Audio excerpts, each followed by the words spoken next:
Hey there, Tara Marie Segundo here with FitandSexy.tv. Today we're going to talk about effective abdominal training. Now to really do effective abdominal training, you want to understand a little bit about the abdominal anatomy. So let's get started with 4 different muscles that you should know about and what they do.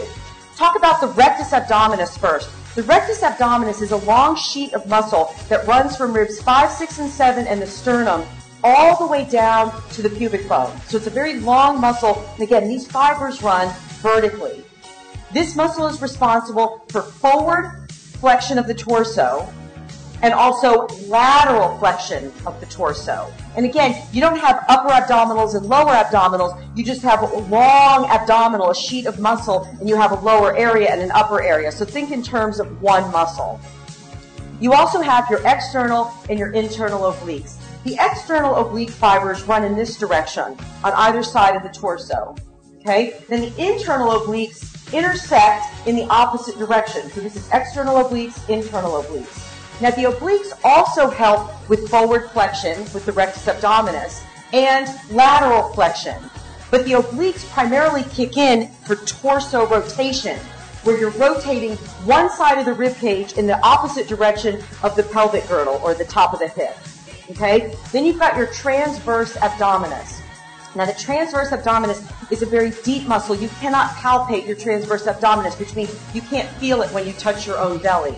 These fibers run horizontally, okay? And they're responsible for forced exhalation when the abdominal wall pulls inward toward the spine. You want to think about this because when you're doing abdominal training, it will be more effective if you use your breathing properly. It'll actually make the work more effective. So you don't want to let your breathing go because then you lose a lot of the work.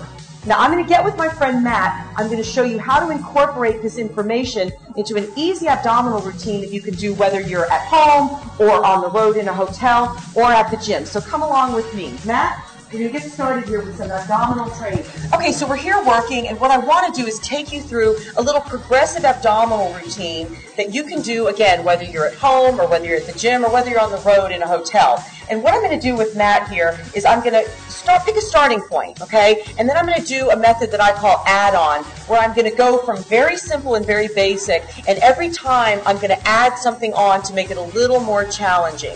Now, when you're doing abdominal work, you want to consider you're either going to be moving the rib cage and the shoulder girdle, which would be the shoulders, the clavicles, the sternum, and the ribs, or you're going to be moving the pelvic girdle.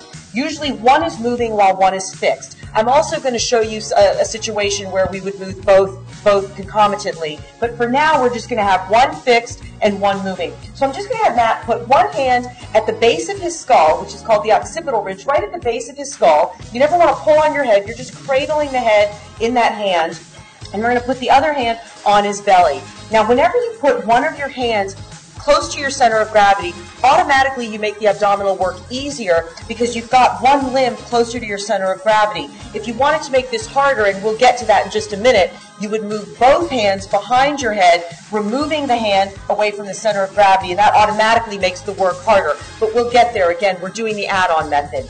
So I'm going to start with basic forward flexion. This is as basic as you can get. You always want your knees bent, and I'm just going to, if Matt's comfortable like this, you just want to pull him in towards your buttocks where your pelvis is just, in a nice neutral position, and your back is on the floor. And Matt is going to not pull with the arm, but he's going to flex his rib cage forward in the direction of his hips, which are going to stay stable. And what I'm going to ask him to do is as he exhales and compresses forward, he's going to look with his eyes in the direction of his thighs where he's headed. That will keep his neck from kicking back and extending the neck. Most people stop working their abdominals because their neck gets strained, not because their abdominals are tired. So my main goal with you is to not allow your neck to get strained so you don't stop for that reason. So he's going to look where he's headed, which is toward his thighs, and keep his eyes gazed, because where your eyes look, the rest of your head follows, okay? So Matt, you're going to exhale and curl up in basic forward flexion. And just notice how he's curling. He's not rushing. He's not racing. He's just exhaling and curling forward. Now remember the little anatomy lesson that we had. You see how he's exhaling, okay? The transverse abdominis, which is that deep abdominal muscle that you can't even touch, the fibers run horizontally across the lower part of the body.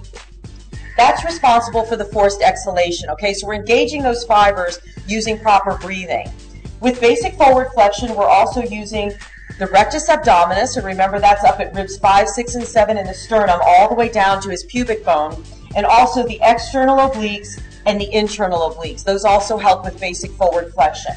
All right, and again, this is a very basic move with one hand on the belly. I also like the hand on the belly because especially for people that aren't quite so sure about how to do this properly, you can feel the muscles working under your hand, under your fingertips. Do you feel that, Matt? Yes, I do. You can feel the muscles working, and you can palpate your own belly and make sure that everything's tightening up.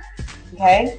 Now what I'm going to ask Matt to do is make this a little bit harder. He's going to put the other hand behind his head. And again, just by virtue of removing that hand away from the center of gravity, it's automatically going to get a little harder. So again, the legs are going to stay fixed, and Matt, let's go. Basic forward flexion. Maddie, does that feel harder? Oh, yeah. Yeah. So see, it's harder when both hands are, away from your center of gravity. And again, this is just the basic forward flexion. I want to point out that he's going very slowly, and he's giving plenty of time to the concentric phase of the contraction, which is when the muscles shorten, and the eccentric phase when the muscles lengthen. Concentric when they shorten, eccentric when they lengthen. Both phases of the contraction are equally as important, so you don't want to do anything too fast or just let your body flop down. All right, now, let's continue with the add-on concept, and we're going to add on to this, making it a little bit harder. What we're going to do is we're going to continue with the upper body as it was. We're just going to add in a lower body movement to it. Alternately, he's going to bring one leg in at a time, just so it's over his hip, and he's going to continue with the forward flexion. Now, may I point out that he's going to very gently put the leg down, because if he takes the leg and just thumps it down, that's total loss of muscle control. So he's totally lost all the good work. If he, however, puts the leg down very controlled, he's using the muscles to control that action, and that's always a better way of training your muscles. So, Maddie, he's going to exhale. This is basic forward flexion. We've added in the component of the lower body working. And he's going to alternate this. And exhale, and down, and let's do one more. Very nice, and down. Thank you, Matt. Stay tuned for more abdominal training tips right here on fitandSexy.tv.